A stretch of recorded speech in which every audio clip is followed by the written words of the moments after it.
জি viewers, Chittagong ডোরবিলার পক্ষ থেকে আজকে একটু ব্যতিক্রম সচেতনমূলক একটা ভিডিও।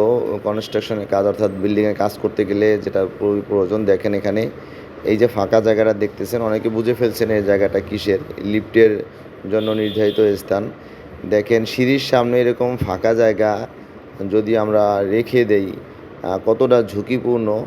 অনেক সময় মিস্ত্রিরা যারা কন্টিনিউ কাজ করতে থাকেন সারাদিন, আমি একটা বিল্ডিংয়ে চৌকাঠের মাপ নিতে গিয়েছিলাম, ওখানে লোহা কাঠের চৌকাঠ দিয়েছিলাম।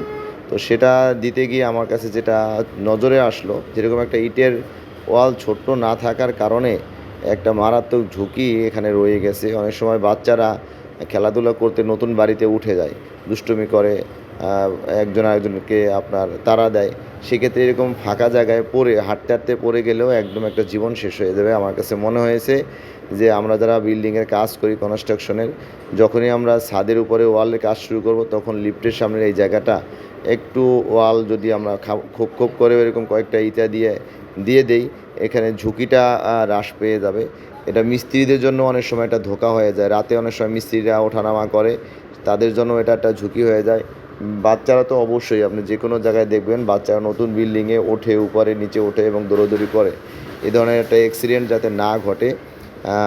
আমরা তো ব্যবসা করি, এই ব্যবসা করতে গিয়েই আমার কাছে এই বিষয়টা আমার চোখে ধরা পড়ছে, তাই আপনাদের সাথে একটু শেয়ার করলাম যে বিষয়টা আপনারা নজরে দিবেন, যাতে আপনাদের বিল্ডিংয়ে যখন কাজ করবেন লিফটের এই ফাঁকা জায়গাটায় অবশ্যই একটা ব্যারিয়ার্স, একটা ছোট্ট ওয়াল হলেও তুলে দেবেন। যদিও এটা কিছু খরচ আপনাদের হয়েছে, কারণ পরবর্তীতে তো এটা ভেঙে ফেলতে হবে, কিন্তু এটা লাইফের সিকিউরিটি, বাচ্চাদের সিকিউরিটি, লেবারদের সিকিউরিটি, অনেক সময় আপনাদেরও সিকিউরিটি। আপনারা রুম দেখতে উপরে যান, কাজ দেখতে উপরে যান, দিন রাতে সব সময় যান, এই ঝুঁকিটা আপনারা নেবেন না।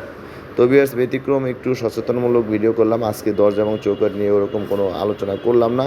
আপনাদের কোনো পরামর্শ জানতে চাইলে আমাকে ফোনে অথবা হোয়াটসঅ্যাপে নক দিন। ধন্যবাদ।